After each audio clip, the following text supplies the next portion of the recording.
अस्सलामुअलैकुम, आप देख रहे हैं कोड विद हारून।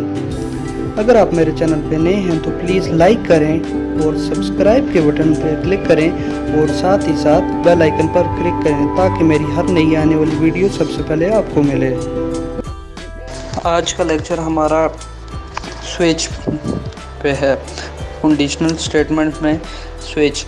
तो स्विच में हम स्टडी करेंगे डार्ट प्रोग्रामिंग स्विच स्टेटमेंट में कि स्विच कंपेयर्स कैसे करते हैं, दी वैल्यू एंड एग्जीक्यूट कैसे करेगा वन केस, जब के उसमें ऐसे होगा ना कि पहला केस ब्लॉक का कंडीशन का चलेगा, देखेगा अगर सेम एज इफ एल्स, जैसे कि हमने पीछे स्टडी किया है इफ एल्स में उसी तरह होगा। और इसके देखते हैं काम कैसे करेगा। Case value must be of the same type as express used in switch statement.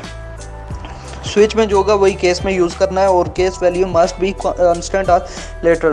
तो ये इसका जो है डेटा टाइप होगी हमें कांस्टेंट मेंशन करनी पड़ेगी, शुड बी यूनिक होना चाहिए और duplicate then program will give compile time error. अगर सेम होगा तो एरर देगा। स्टेटमेंट देखते हैं हम कैसी आएगी कि केस कंडीशनल वन और पहले चलेगी और उसमें हमने स्टेटमेंट में लिख के और ब्रेक लाजमी यूज़ करना है। इसी तरह केस टू में कंडीशनल टू यूज़ करेंगे और साथ स्टेटमेंट बीच में कुछ भी हम प्रिंट करवा सकते हैं और ब्रेक का कमांड यूज़ करनी है। अदरवाइज के लिए वहाँ पे एल्स था तो यहाँ पे डिफ़ॉल्ट यूज़ करेंगे और स्टेटमेंट उसी तरह। और ये देखते हैं चलेगा कैसे। एक्सप्रेशन वन केस वन होगा, अगर चल रहा था कोड ब्लॉक वन चलेगा और एंड पे जाएगा। अदरवाइज केस टू देखेगा, केस थ्री एंड और एंड डिफ़ॉल्ट।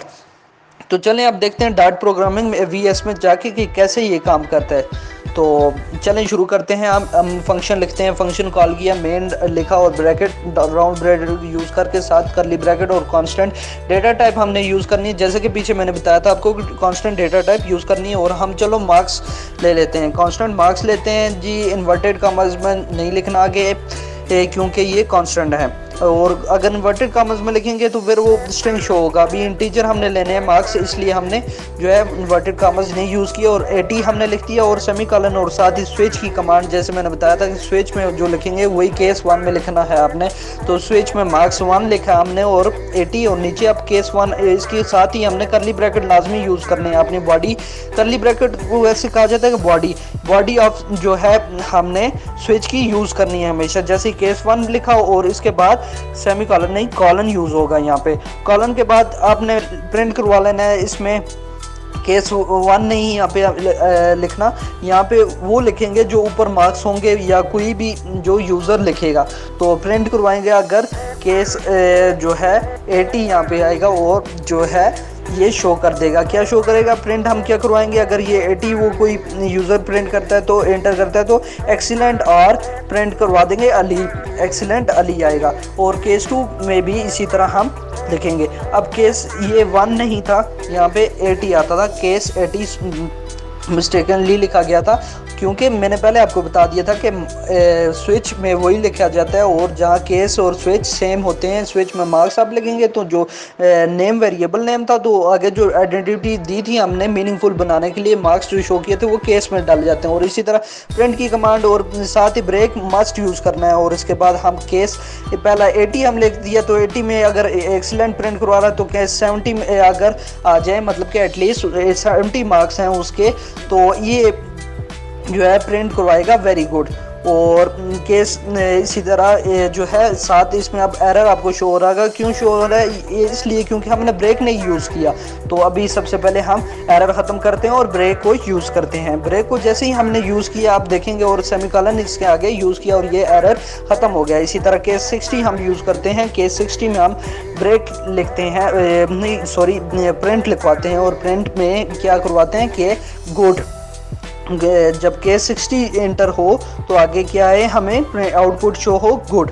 तो और ब्रेक का यूज़ करेंगे और इसको रोकते हैं। ब्रेक इसलिए यूज़ किया जाता है कि रोका जाए। और साथ ही साथ मैं बताता चलूँ कि ये स्विच यूज़ कहाँ होते हैं। स्विच वगैरह वहाँ यूज़ होंगे जहाँ पे आपको एग्जैक्ट चीज़ शो करनी हो, एग्जैक्ट मेन्यू वगैरह हो, उधर आपको यूज़ करना है। एग्जैक्ट चीज़ के लिए स्विच केस यूज़ किया जाता है। और अदरवाइज़ इसमें अब आ जाता है साथ ही हमने डिफ़ॉल्ट यूज़ करना है। जैसे कि उसमें हमने इफ एल्स में एल्स यूज़ किया था तो इधर डिफ़ॉल्ट यूज़ होगा और इसमें हम प्रिंट करवा देते हैं इनवैलिड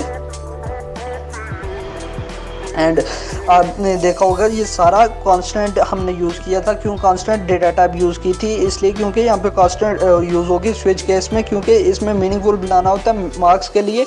हमने कांस्टेंट ही यूज़ किए, कांस्टेंट सबसे अच्छी डेटा टाइप है। तो इसको जब हमने प्रिंट करवाया तो एक्सीलेंट अली आया, क्योंकि हमने केस 80 में एक्सीलेंट लिखा था और कांस्टेंट मार्क्स जो यूज़र ने दिए थे वो 80 थे, इस वजह से। अब इसको हम चेंज कर लेते हैं, 70 डाल देते हैं। 70 के बाद जब 70 डाला तो इसको शो करना चाहिए वेरी गुड, क्योंकि आप देख सकते हैं कि 70 में हमने क्या प्रिंट कराया, ये देखें आपको आउटपुट शो होगी वेरी गुड।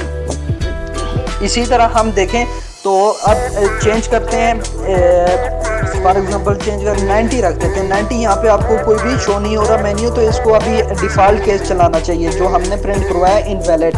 तो अब ये इनवैलिड करेगा आउटपुट।